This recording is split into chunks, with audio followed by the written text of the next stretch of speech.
today, and the topic is code switching. Is it still relevant in the workplace today? So I think what I'd like to do in the first instance is introduce the other panel members. We all work for Fitch, so I'll let me introduce myself properly. I'm actually a part of the talent acquisition team here at Fitch, and I look after kind of hiring for the EMEA region for Fitch Group. I'll introduce my colleague Althea next. Here you go. Hi everyone, I'm Althea Burrows. I'm based in London, work for Fitch Ratings, and I look after EMEA marketing. Justin. Hi, I'm Justin Ravel. I'm based in New York, and I run a market intelligence function for Fitch Solutions, which is also part of Fitch Group, a sister company to Fitch Ratings. Okay.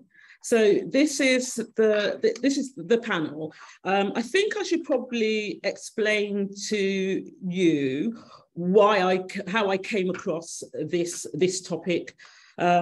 Just as I said, I work in recruitment, and I had noticed while I'm interviewing candidates for our business or talking to candidates for our business that there was a very distinct difference between some, probably age group, through some candidates, that they didn't always, I guess, adhere to kind of very structured ways of speaking to me when I was interviewing them. Very much more casual, much more relaxed, and it just led me to wonder.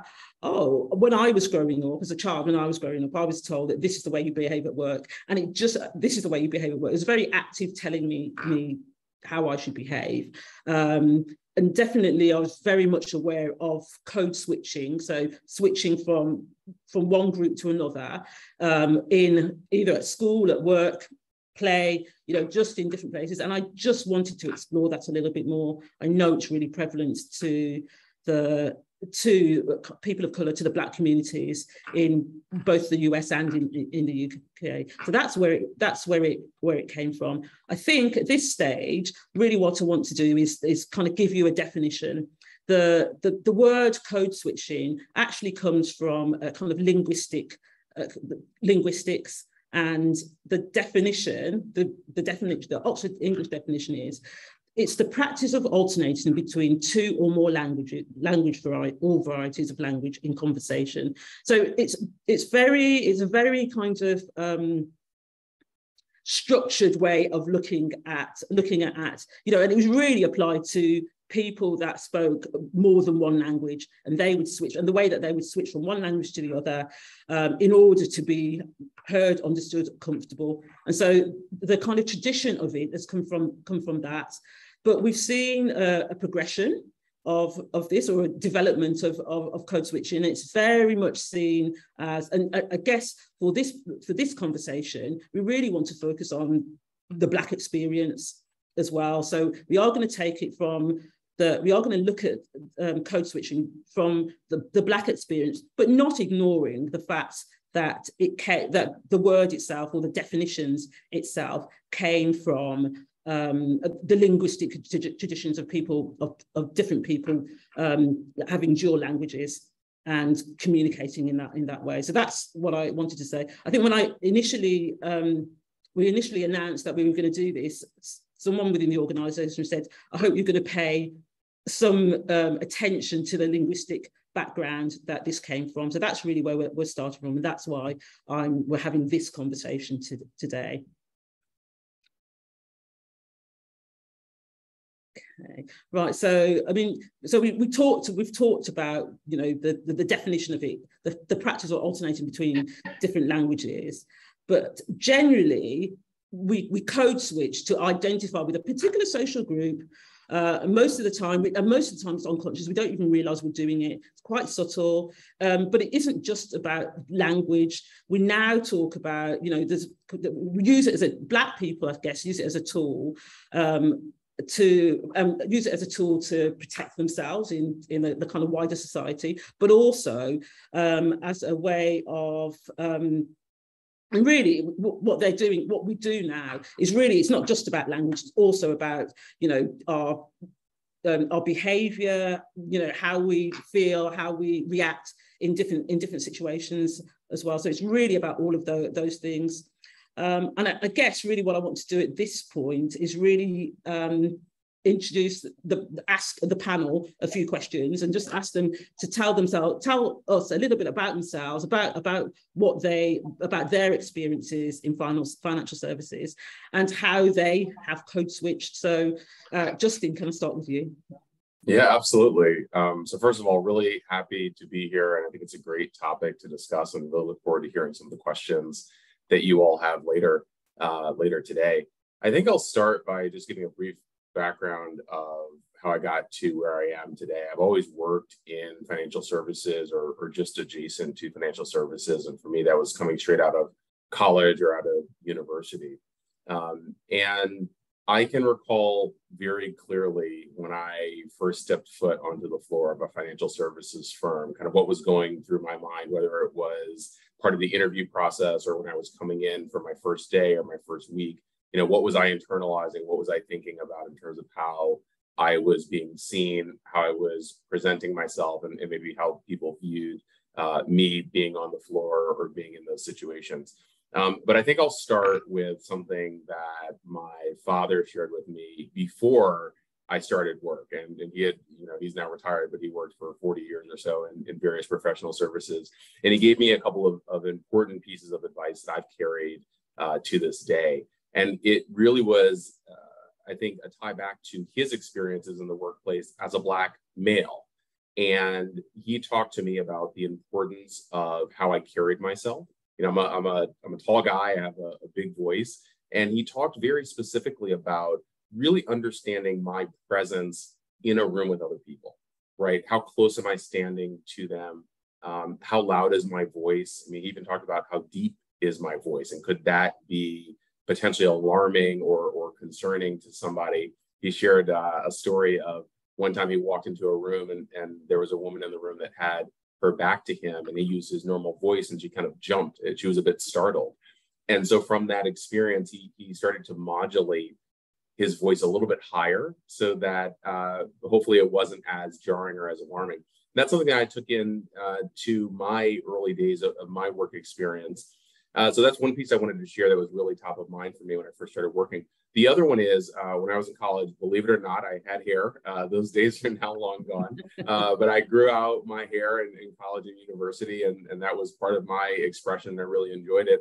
And there was a very serious conversation that I had with my father before I started to work about whether I could keep my hair in cornrows. What would that connotate in a professional setting? You know, I had done the work, I had the grades, but could my hair preclude me from, or could I be perceived in a certain way because of that? And I do have to say, I was concerned enough about it that I inquired with the organization I was working with about how could that be perceived.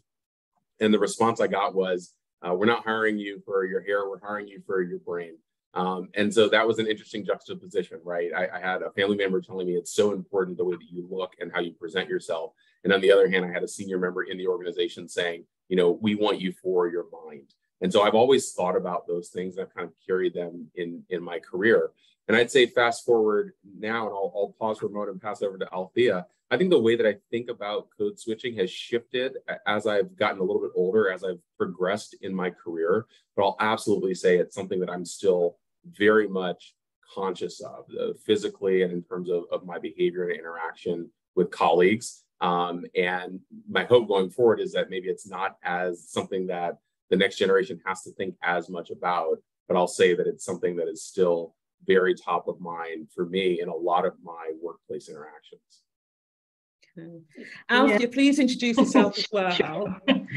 I have to agree with everything Justin just said. I think it's code switching for me has been something that just gets ingrained in you from a very, very young age. Being Black in a non-Black country, if so to speak. So from when you're very young, you get told you can't act the same way as your friends act. You have to carry yourself very differently. You have to constantly be conscious of how you portray yourself to the outside world. So it's something that's innate that you grow up with. And then taking a certain path, so going down the corporate road, means that you have to focus on that, or it previously meant that you had to focus on that a lot more. And by that I mean it's an awareness that people like myself have about our surroundings. So even if you're out and about, mingling or out to eat, out at a party or whatever, we constantly think, how do you react in a situation if something goes wrong? So we can't necessarily show our frustration. We can't, get loud, because those things are automatically seen as aggressive. If we try to stand up for ourselves, sometimes the perception of that is, that person's aggressive, whereas another person will be seen as assertive. So I'm constantly switching between those two environments, and constantly thinking, in my mind, right, how do I respond? How do I act? How do I present myself? What should I wear? How should I speak? And it can become quite cumbersome. But it's just something that you've grown up with. And I'll give you an example. I used to hate doing telephone interviews during my early stages of my career, because doing telephone interviews, no one ever expected me to be black on the other end, and that seems like such a strange thing to say, right? And such a strange thing for anyone who doesn't look like me to actually think about. But it was very true. I'd had fantastic telephone interviews, great rapport. Laughing back and forth with the hiring manager. And then it would go to the face-to-face stage, and they open the door, they call my name, Althea Burrows. It's nondescript, it doesn't suggest anything. And their face when they see me was always the look of, you're black. So and you knew that was the response because of the body language change, everything changed, and it's just it was just part and parcel of the way things were during a certain time coming up in my career. It's nice to say that I don't feel that's the case as much anymore, and I know we'll get onto that at a later stage. But that's just to give you some background as to where it stems from within my community, me growing up, and how it kind of plays out, not just the workplace, but also on a personal level. Yeah, and I just want to pick up on one thing that Althea said, because it jogged my memory as well, about perception and how we're sometimes viewed in the workplace. Althea, you talked about that spectrum of emotions and what's maybe available to us versus not available to us in the workplace. And I recall very distinctly, not even that many years ago, getting some feedback in an end of year review about the fact that I don't smile enough at the office, and that sometimes if I furrow my brow or I'm not smiling as much, that can be perceived as I'm angry. And then people wonder, well, why is he angry, or what is he frustrated about? Now, I might not be frustrated about anything. I just happen to not be smiling on that day. Maybe I was focused on the task at hand. But it was just another reminder to me fairly recently that our emotions sometimes are very much under a microscope, and we really have to be conscious of that. I think at all times, especially in a professional setting. Okay, definitely language is just one element of code switching. I think that, the wider understanding is really about that. It includes behavior, it includes adapting to a new set of rules, which doesn't really just relate to speech. Both Justin and Althea have kind of said, look, that it sounds to me that you're very conscious of switching from one arena to another arena. And I just wondered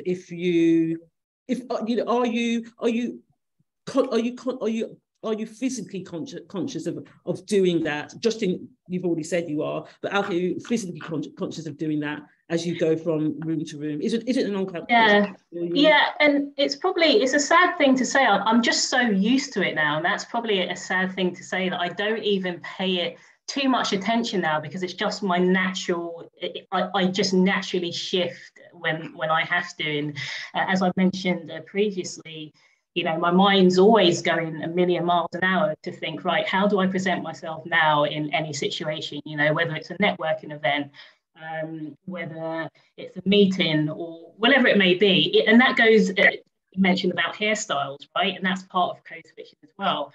I can't tell you for how many years that I wore my hair out, you know, and wore it straight, wore it long, or in a ponytail, just to blend in, just not to bring any undue attention to myself.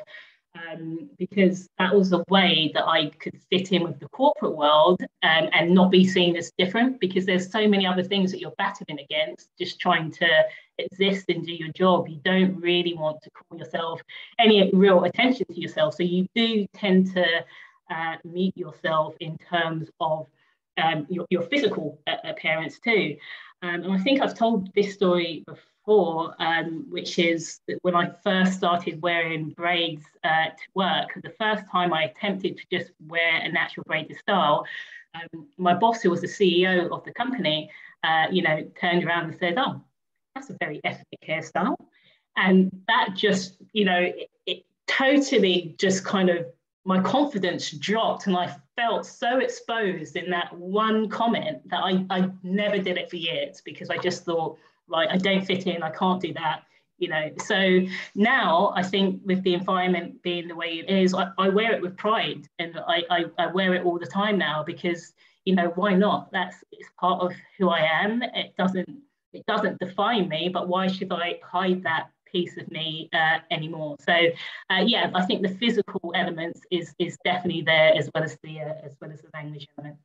Okay. Can we do a poll now, please? I mean, the question is, do you, does the wider audience, do you code switch? Are you aware of it?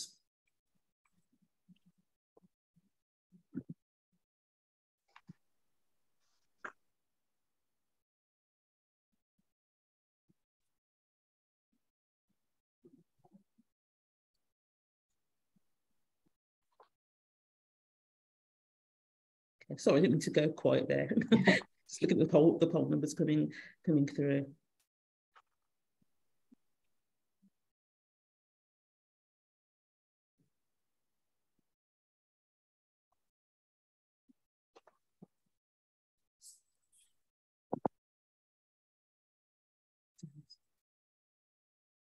Okay, right. Are we still waiting for numbers to come through? Have we got the numbers? Can't see those at the moment. People voted. Probably just whilst we're waiting, I should probably say, Veronica, there's a question that's probably what Justin and I have just been discussing, but they've asked about code switching being a form of self-censorship. And I guess in my previous response, it kind of is, without realizing it probably is a form of self-censorship, because you're not being who you are, you're not being true to yourself, because you are muting various different elements of yourself, whether that's hairstyles, whether that's clothing, whether that's whatever it may be. But there is definitely that I would agree with that statement that's coming from the audience. Yeah, and I think there is a, certainly from my perspective, there's kind of a conversation that I'll have with myself, or a bit of a balance, in terms of what, does it mean to not self-censor, or how can I best bring my full authentic self to work, right, with the balance of the realities that still exist in a corporate workplace or a corporate environment. And so I do think about that from time to time. And hopefully the balance is starting to change again, as we talked about, a little bit closer to the top. But I think it's important, right? I don't know that there is a right answer or a wrong answer. I think there's a balance that kind of each person has to negotiate a bit, or might need to negotiate a bit when they're navigating the corporate workplace or the corporate environment. Okay, well, the poll, I'm hoping that everyone can see the poll. 68% of people said yes, they code switch, they're definitely aware of it. 15% said no, and 18% said no, if I do, I'm not aware of it. So just kind of interesting data for us. We work in a data company, interesting data for us to consider. And I had a couple of people that say that they're, you know, in the chat that are saying that it's not, you know, that the focus isn't just language. It's you know, it's about the comments that it's about. Sorry, let me read this. Mary, as one of the reasons I focus on the fact is that it's not just language. It's that the comments we get that precede us as we switch are often physical comments. We're also physical as a people, and always. So that's my observation. So our observation is that it's always about the kind of physicalness of us. And Justin, you've already spoken to that as well. You know, I guess physically making yourself a little bit smaller, a little bit quieter in the work environment. I will, if I could just, sorry, Veronica, if I could add one point into that, which I think is an interesting nuance.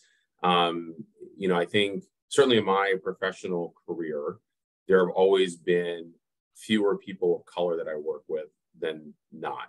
And certainly when it comes to Black men and Black women.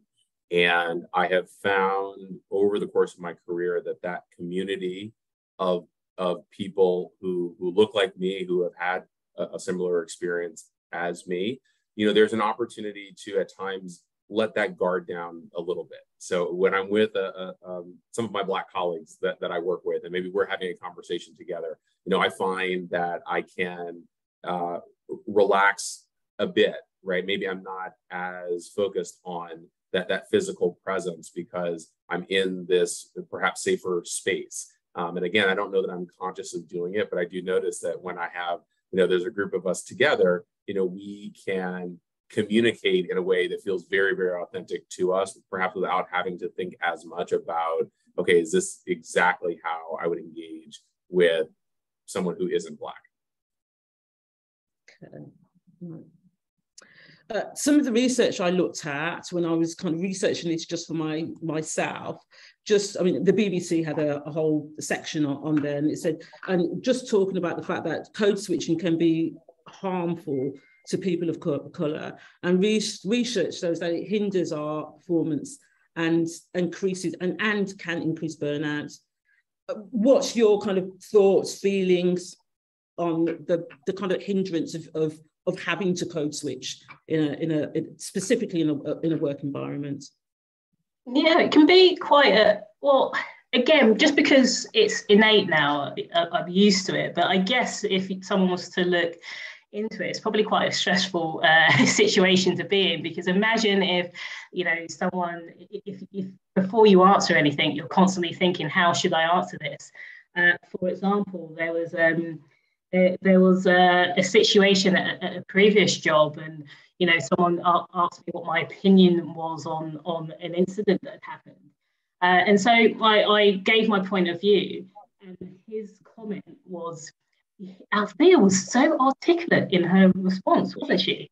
And, you know, it just reminds me of a Chris Rock joke, which is inappropriate for this environment, but you can Google it afterwards. But a Chris Rock joke, which is, he speaks so well. And that's considered a compliment to tell us that we speak well, you know, that we're articulate, like we could be, like we should not be. So it can be quite stressful to constantly think about, right, how should I respond in this situation? How should I act? How should I adapt to my body language? Because at the end of the day, we're always trying to accommodate other people. We're always trying to make other people feel comfortable. And in doing so, that makes us, you know, uncomfortable in situations. But just like Justin said, it's very dependent on the group that you're working with. Now, I'm not going to say this happens all the time, you know, every day with every group that's not like us, but, you know, it's probably a good 70-80% of the time that these are things that we're going through. I do think it's getting better in the workplace, you know, given the change in climate and the environment. It's getting better, right? So it's probably for an older generation, or a generation such as ourselves, we're going to view this as very different to the younger generation coming up, who perhaps won't have the same sorts of experiences that we have, because there's been a lot of work in the background to get us to the stage that we are now. Yeah, I mean, to sum up, it can be stressful, I guess, but it's just something that I personally am used to doing, and it's just part of working in certain environments. Althea, you had talked about how some of these behaviors that we're talking about that we experience are learned in some ways, because either we've been doing them for a long time in our career, but even prior to that. And as you were speaking, I was thinking back to my earlier years and my upbringing, and just certain lessons that I was taught as a young child. And perhaps looking back, some of that was preparing for things like code switching. Right, there was a certain way that I was expected to talk to, somebody that I didn't know, or there was a certain way that I was expected to present myself. And those were things that were taught in my household, likely from lessons that my parents had learned in the corporate environment.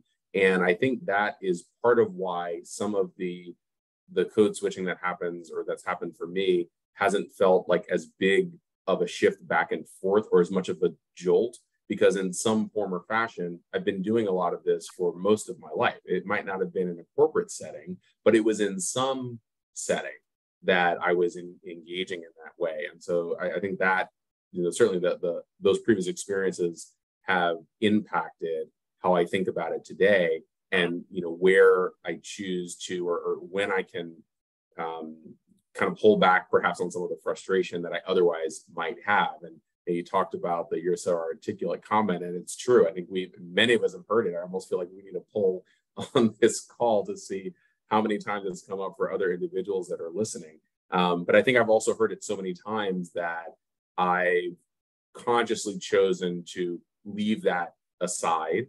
And maybe that's not the right approach. But for me, I've just chosen not to spend energy on that. I know I'm articulate. I know you are. I know why we are. And for me, that's been enough so far. Yeah, I think, but I am aware that, Alfie and myself, Justin, we're probably of a generation. And I just wonder, I guess my next question is, for the next generation, for the people that are just starting work, the people that are just coming through or just entering the workplace, will they code switch? There's some evidence, there's some research to say that actually the kind of next generation, or Generation Z, they're not going to put up with it. They just won't do that. And there's very much, in a post George Floyd, Black Lives Matter pandemic world, every company, every organization is encouraging us to bring our authentic selves to work. So in an environment like that, where every organisation is asking us to do that, do we still feel it's necessary? We've kind of talked about the past, the fact that we've been taught, we've been told very actively that we behave in this way. I know Kiki has said on the chat that code switching has its advantages. An advantage back home, and comfortable more comfortable than in the West. But I just wonder, how you feel about bringing your authentic self into the workplace. Do we? Yeah, I mean, good question, and just to take it from the first part, with whether you think it's relevant for this next generation coming in, I don't think it's going to be as relevant for them, because as I mentioned, the shift in behaviours of people has totally changed. We've got so many different ERG groups. We've got companies that are trying to look at diversity and inclusion in a meaningful way. And the next generation, they're much more inclusive than it ever was when I was coming up. It's much. I feel that the generation coming up now, it's more of everybody just wants the world to get along, which is fantastic, right? For the working world, for going into any environment, whether it's corporate or whatever it may be. So I think for that generation coming in, I don't think it's going to be as stressful for them, and it's probably the code switch will probably then happen is whether they can leave their friendship language at the door rather than anything to do with a cultural aspect of it. So, you know, how in London some people speak in slang, you know, or people use acronyms and things like that. So I think that will be the next code switching conversation, will be, can we speak the real corporate language and speak in full sentences and not speak in abbreviations? But, you know, going back to kind of bringing your authentic self to work, it depends what that means to you, what authenticity means to you, right? So me being authentic is me wearing my natural hair. That's authentic to me. How I speak with family versus how I speak with colleagues, regardless of colour, is always going to be different. I'm not going to speak how I speak with my family and friends to how I speak with my colleagues, regardless of the situation. But then it can mean things just by, you know, being more culturally relevant when you're speaking, or, you know, sharing parts of your culture with your team at work. For me, I'm very much a person who likes to embrace new cultures. I ask questions quite a bit about any new culture that's different to mine, so that I can learn. So that's what being authentic means to me as well. And I wish that we're a bit more open and accepting, you know, wherever we are, just learning about cultures that are different from, you know, ourselves. I'm just looking at Rita's comment in the chat. Rita says, it does seem like workplaces are starting to feel a little more safer to show up authentically and not to feel the need to code switch. I find myself doing it less and less now. Justin, Alfia, even me, you know, do you find yourself code switching less in our organisation? Well, I certainly agree with the point about workplaces starting to feel more or safer and allowing people to show up more authentically. I feel that I've certainly seen that in our own organization. And I think to Althea's point, some of that is, or at least in our organization, I believe some of that has been driven by the employee resource groups that have been developed, you know, creating these safer spaces, raising awareness about why these topics are so important to employees. And I think for some employers, starting to pay more attention to what their employees need and really listening in a more active way than perhaps has been done previously or in the past. Now, you know, every organization is different and on different journeys, but I know for me, I have seen that noticeable shift, I would say, over the last few years. I don't know if it's changed the way that I kind of view things, because again, a lot of it is ingrained, but I do think it's getting safer for people to bring their authentic self to work. Okay. Christopher says, code switching is a personal decision. Everyone has their reasons for doing it. It's not necessarily splitting of self or less authentic.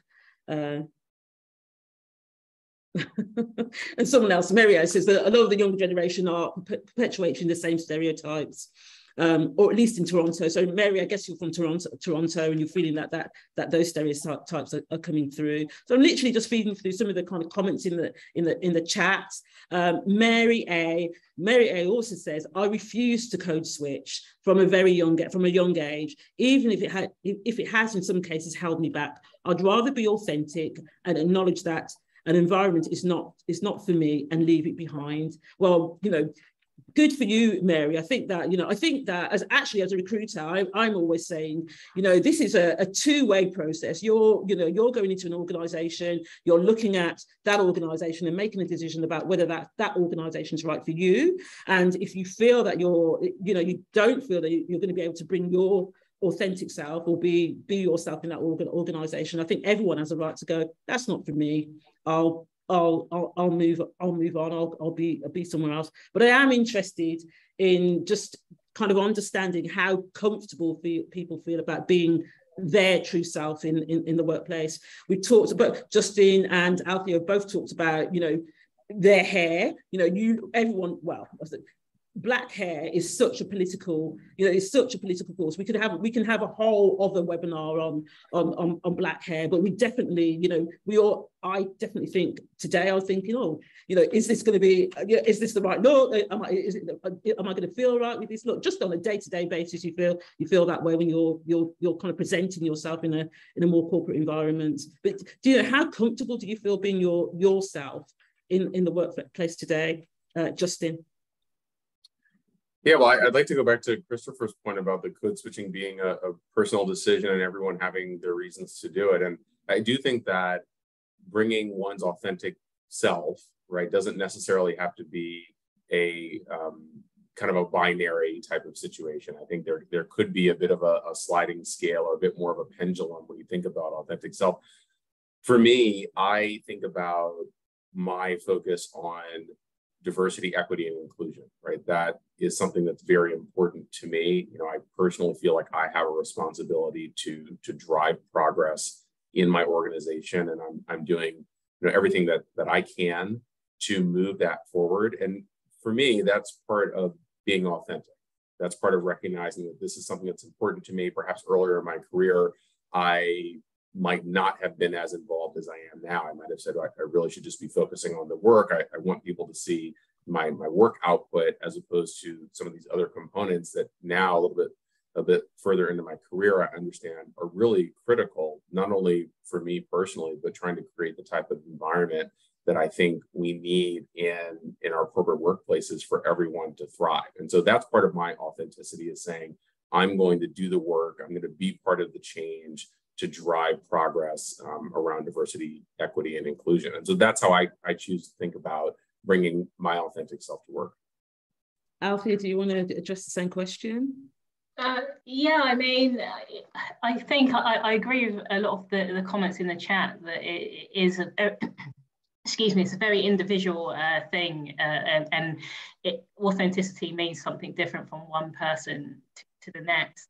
I think as long as we're trying to harvest an environment that's truly inclusive, not just in words but in actions, then people are going to feel much more comfortable being who they are in the workplace, and embracing differences, and actually just looking past what's at face value of another person and just treating people as human beings. So it just depends what authenticity is to you. For me, that's me being relaxed enough to wear what I want to wear, have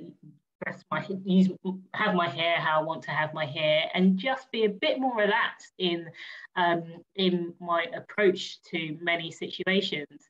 That being said, I will still always be conscious with any conflict situations, because I think that's probably something that will long have an impact on Black community, how we react to conflict, unfortunately. So that's probably the only time I might not be my authentic self, because I always have to be more diplomatic in any answers that I give, just to make sure that the perception of myself doesn't change. Okay. Kiki says awareness is key, and letting others be curious about your culture and also widening your network friends will help to bring yourself to the workplace. And I think that that I'm very much in agreement with Kiki's view there, that kind of definitely awareness of everyone is really important, and that does help you be a bit more relaxed in the workplace and feel that you can be a bit more authentic. One thing, Veronica, that I'm sorry to interrupt. Just one thing I wanted to share, I think, on this topic as well, and you heard Althea talk and Veronica as well talk about hairstyle and what they wear and whether they choose to wear it naturally, and starting to become perhaps more comfortable with choosing to wear the style that they want to wear. And I have to say, as someone who no longer has hair, but certainly I'm very aware of hairstyles and some of the challenges that those have presented. It has been very encouraging to me to see colleagues that I work with, especially Black women, feel comfortable and confident to wear a hairstyle that they want to wear. And so it's a bit hard to describe, but there's a bit of pride that I feel as well.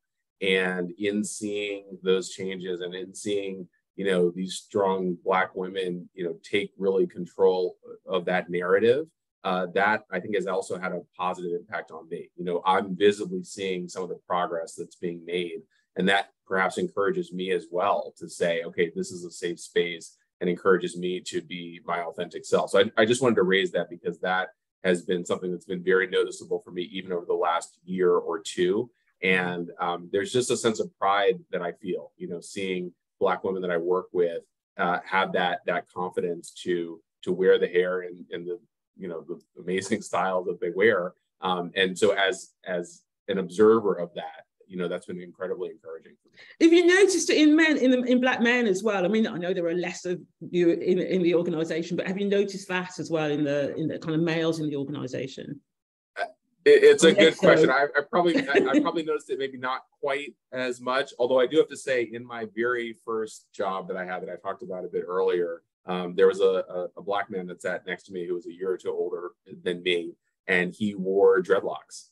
And to this day, he's now a managing director at that bank, and he still has his dreadlocks. So, you know, in some ways, I saw kind of a vision of that, you know, in my early years. I have to say, I probably haven't seen quite as many of the either longer hairstyles or braids, but that could just be, you know, that could just be the specific environment or office that I'm in. Right. So one of the comments is, as a son of immigrant parents, I witnessed my parents code switch well, and as a form of survival and safety. Growing up, I very much code switched for the same purpose. As an adult, I'm slowly learning how to be authentic and identify safe spaces in the workplace with people to explore this side of me. So great, that's a really good kind of positive, you know, positive progression, I guess, if that's the right phrase, of just kind of finding those safe spaces within the work environment as well. And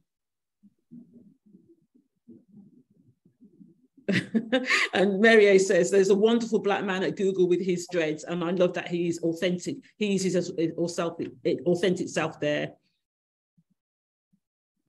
So thanks, Mary. Thanks for sharing with us. Jane says, how do we shed a light to CS to others? As Black people, we can speak to it as a lot of us have experienced it. But when speaking about it to non-Black people, they sometimes struggle to understand why we'd have to do it. How can we make them understand how much of a burden it is to us? Oh, that's a big question, Jane. And I'm hoping that actually, as we've kind of talked about, you know, talked about our experiences in the workplace, and I guess one of my questions to the panel is, how do you address that in the workplace? How have you addressed the kind of having to code switch, or have you had to explain it to anybody? Yeah, no, I haven't had to really explain it to people. I think it's only now in the last couple of years that any sort of discussions like this has come about. So there wasn't really a platform or an opportunity to have those discussions back then. It was still very, very much uncomfortable to have any discussions that might be seen as problematic. But I think now, I think we are, to one of the participants' point, we are creating more safe spaces for people to share without any fear of repercussions. So I think that's can only get better over time, and can only be a good way to help people start to feel like they can express themselves a little more than perhaps we used to. So I think it's just going to be an individual circumstance again. You know, when the situation arises, what you have to read the room. You have to, you know, see if something is truly offensive, and this is something I wish I knew before. If something is truly offensive to you, then you should be able to freely speak your mind on that and explain why something is not okay, and to think that and you should be heard, especially if it is a work environment, right? There should be a willingness to listen to someone's grievance, and you should be able to explain why you're offended, or you know, or why something is not okay. So I think as time goes by, those discussions will get easier to be had. That's my hope.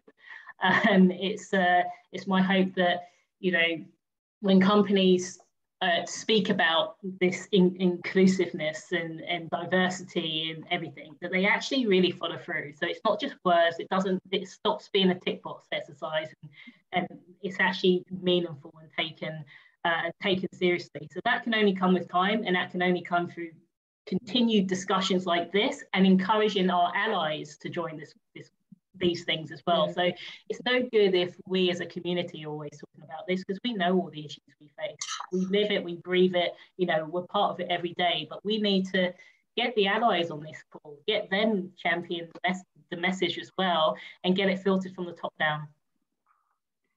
Janet, sorry, she's gone a bit. Janet has also asked specifically about, as Fitch Group employees, do you feel like you feel like you are your full authentic selves at work, and how has your employer helped to encourage that? So, I mean, Justin, you're great. Yeah, you can speak to this quite well. Yeah, well, yeah, of course. I think, as I was saying before, you know, perhaps there are slightly different definitions of what full authentic self is. You know, I'm always going to be self-aware of my presence in a room and really thinking about how I'm being perceived. And again, some of that's learned. It's almost innate at this point. But I think for our organization, certainly in the last few years, there has been much more of a focus on, again, diversity, equity, and inclusion. And part of that has been, you know, how are we shedding a light on differences, right, on inequities, and what can we do to solve for those problems? And I very much am in agreement with Althea that conversations like this are really critical, especially with allies. And one of the things that we've talked about at Fitch Group is how can we create safe spaces for allies to listen? Because sometimes there needs to be a space or a forum for them to listen and hear and absorb, right, what a challenge might be. And I think to the question that was raised earlier, you know, why code switching can be such a burden, why it can almost sap or drain so much energy. I think that's really critical. You know, Althea had also talked earlier about learning about different cultures. And with my work in DEI across Fitch Group, I've had the opportunity to not talk, but listen to how, you know, experiences that other cultures have and how they're perceived in certain ways. And that's been incredibly informative and enlightening for me, because they were certain things I just was not aware of. And so I think that's going to be a really important part of the next phase of conversations. We certainly have more work to do, I think, on this front at Fitch Group. I'm not sure the work is ever done, but I am very encouraged about the progress that we're making, and certainly the acknowledgement from the organization and from leaders in the organization that these are topics that we really need to dissect and work through together to improve the experience for all of our employees. One of my questions to this community was, you know, would you work in an organisation where you didn't feel you could be your authentic self? But actually, I'm finding Ruth said, you know, to Justin's point, which is great. In the past, having European hairstyles was definitely a form of code switching for me, for fear of repercussions and standing out in the wrong way. Feeling more confident to wear Afrocentric styles these days is definitely more freeing. She says, it's been a journey, as it's been less acceptable in the corporate world and not seen as professional historically, especially in financial and legal sectors. However, I've had Black colleagues approach me to say it's encouraged them to do the same. So it's been heartwarming. And I think that, you know, and I agree with that. I think that definitely as we've started coming back into the workplace, I felt much more confident of seeing, you know, my colleagues with locks or with, you know, with their natural hairstyles, and they're, you know, very comfortable and very comfortable with that. So I think that Fitch has definitely, I always say to candidates, it's a work in progress. We're not there yet, but we're definitely moving forward to make sure that people feel included and inclusive as well. So, you know, I do think that we're moving in the right direction. Althea, do you want to?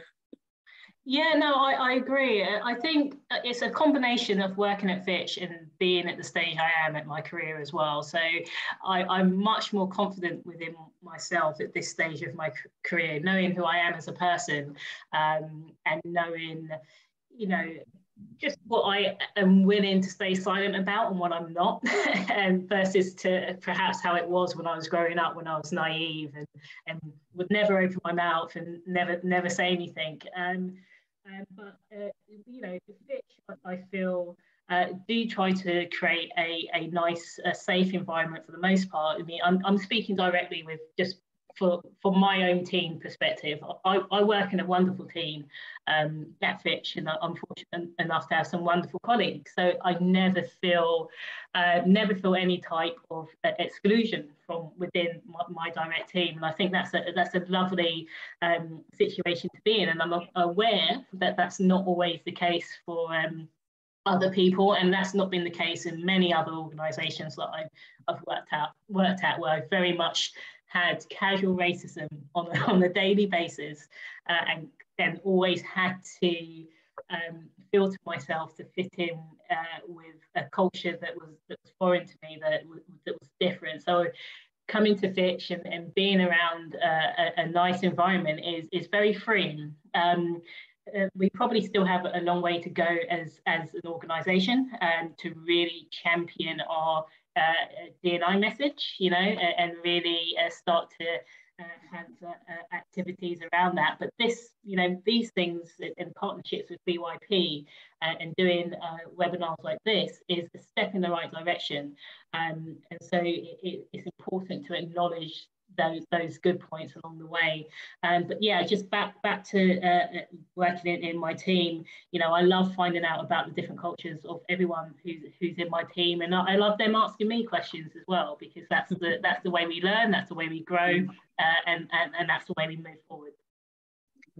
Kiki's asked, I've got two questions. Kiki's asked, do you think it's important to change your name, to change your name to your English name while in the workplace? For example, when I was at college, I used my English name, but changed it back to my Nigerian name, Nigeria, because I felt I could identify with my English name, being born and lived here, but grew up in Nigeria. Sometimes it's a tug of war. So she's basically saying, you know, how comfortable we've all got English names here on the panel, but how comfortable do you feel having to, and you know, please, someone in the audience who wants to answer this question or feels free to answer this question, you know, how comfortable do you feel kind of using your Nigerian name or an English name in the work environment? I'll kind of throw that open to the group. Veronica, just on that point, and you can probably speak to this because of your role, but yeah. Years ago, someone told me, an African friend of mine told me that he changed his name completely on his CVs because he wasn't getting any calls, and a recruiter quite candidly said to him, it's because of your name, they can't pronounce it, so they're not going to give you a call. Is that, I mean, you've been in, is that something? I've got to admit, you know, in the past, if I have met someone and I don't know how to pronounce their name, it's the first thing I'll ask. I know it's not as comfortable, but also there are a lot more tools now to enable recruiters like me or interview panels to, you know, Google a name or to find out how to pronounce a name. There's a lot more tools out there. I would say that, you know, as a, you know, being me, being my authentic self, I would never look at someone's name and say, oh, we're not going to interview that person because I can't pronounce it.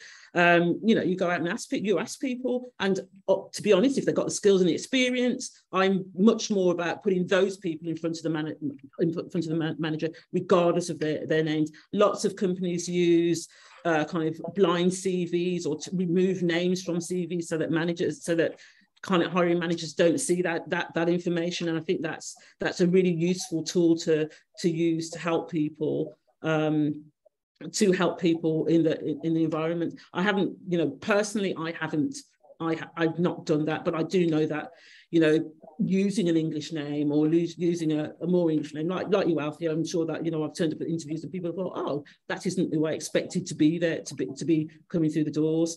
So, you know, I definitely wouldn't do that, and I don't think we do that here at Fitch. I'm amazed at how quickly we've gone through this topic, and that everyone's been really engaging. Everyone's been really engaged in the topic and asked lots of questions. Janet's asked us to very quickly ask, just to describe who Fitch is. That she missed the beginning of it, and actually I don't think we talked about it. Talked about who we are and what we do. We Fitch Group we sit in financial services, Janet, and we are a business information company or financial information company. We provide and sell data and analytics to the wider world. We're a group of 3 companies. We're made up of Fitch Ratings, Fitch Solutions, and Fitch Learning, and we're definitely one of the top 3 credit rating agents, global credit rating agencies in the world. So I'm hoping that that's given you a bit of insight into who we are and what we do. Right, we are reaching the top of the hours. I think we've got literally 2 more minutes. And Mary's saying, Kiki, be proud of your name. She goes, your name is fabulous. So she's really promoting that. And I did want to,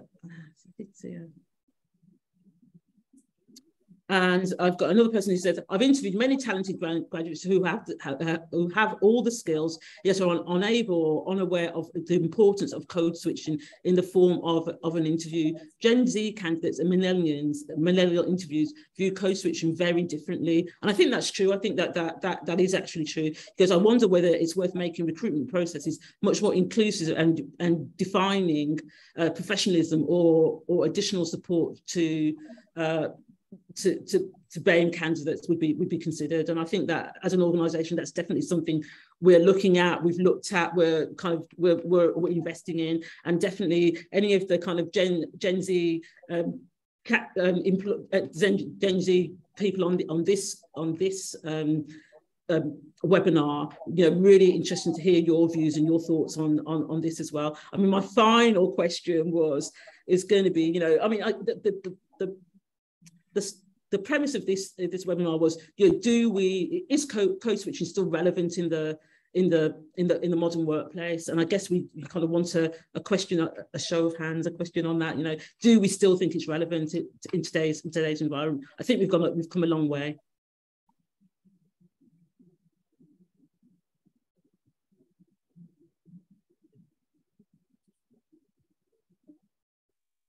Right. Okay.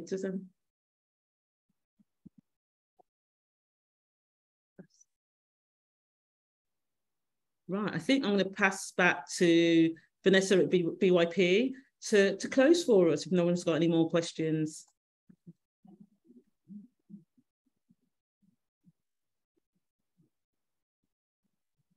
Vanessa, over to you.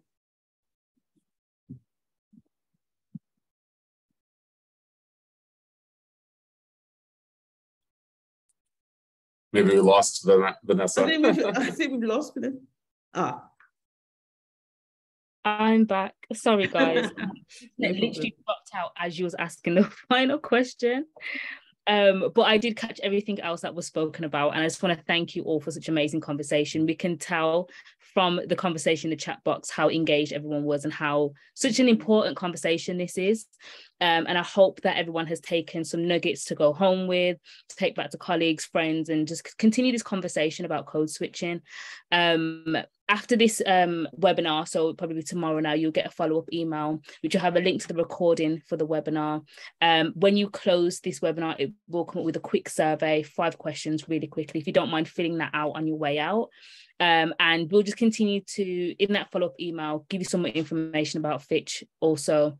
And I hope you have an amazing evening and weekend very soon. Again, thank you to all the panelists. Again, such an amazing session, and I'm really happy we were able to have this conversation. Thank you, BYP. We really appreciate your partnership on this. No worries. Awesome. Thank you, everybody. Thank you all. Have a good evening. Bye.